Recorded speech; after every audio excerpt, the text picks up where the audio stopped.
Well, I'm joined now by one senator who's right in the middle of all of this, Senator Chris Coons, Democrat from Delaware. Senator, you were in this lunch today. What's the message from Senate Democrats? It looks like you're going to go home for the year without Build Back Better or passing voting rights. Well, Garrett, Senate Majority Leader Chuck Schumer filed on 22 nominees last night, and I think we'll file on more today to make it clear that we're not leaving until we have ground through the confirmation process for judges, for ambassadors, for senior administration positions. There's roughly 160 nominees that are being held on the floor by Republican senators. We shouldn't leave for the holidays until we have a chance to confirm many of these. Some of these are for absolutely critical allies of the United States, like Japan, or countries where we ought to have an ambassador like China, or international organizations like the OECD where we need representation. That was one of the topics of today's lunch. Garrett, to the other topic you were just discussing, of course there's frustration. The Build Back Better bill has been in the works, in process for months, but I'm convinced there is still an opportunity for us to get to yes with my colleague, Senator Manchin. We're going to have to make some changes, but he is still in good faith, I believe, negotiating.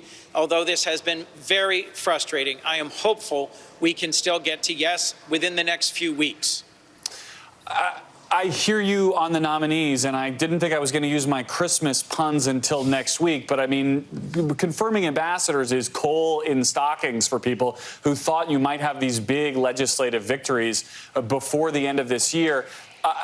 From my vantage point, covering all of this. Let's just be clear about something, if we could, about the coal in stockings metaphor.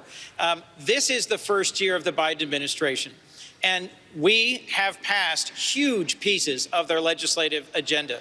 The American Rescue Plan put $1.9 trillion of investment that helped millions of families, of small businesses, of schools. There's been 480 million vaccine shots in arms a year ago this week.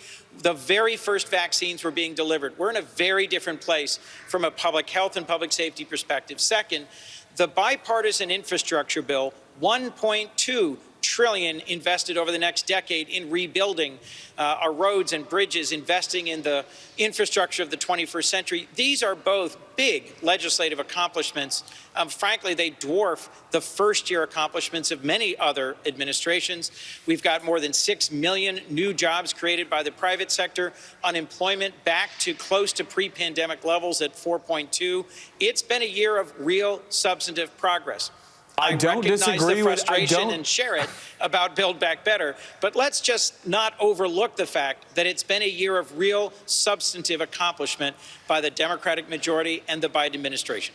I don't disagree with you on any of the accomplishments, and I don't think you disagree with me on how stuck you are in this moment. Now, I think my own reporting on Joe Manchin and the president, they are still talking. He will talk till he's blue in the face, Joe Manchin will, on any of these issues. But our reporting at NBC is that those talks are going poorly on Build Back Better. I want to ask you about the voting rights piece of it, though, because I do think that's the more complex part. I think Build Back Better moves, voting rights, you're stuck. Mitch McConnell talked about this on the floor. I want to play for you some of what he said. It isn't about, quote, unquote, voting rights. It's a naked power grab. I understand my colleagues are frustrated they may not get to spend $4.9 trillion on their way out the door for Christmas, but believe me, lashing out at our democracy, at the Supreme Court, and at the Senate itself is not going to solve anything. I know you don't see Mitch McConnell as a good faith critic of your voting rights package here, but he speaks to the political realities that you're dealing with, trying to move this and potentially having to change the rules of the Senate. Do you think that is something that you can convince Joe Manchin or Kyrsten Sinema to get on board with, some version of changing the rules? Because without that, that package will not move.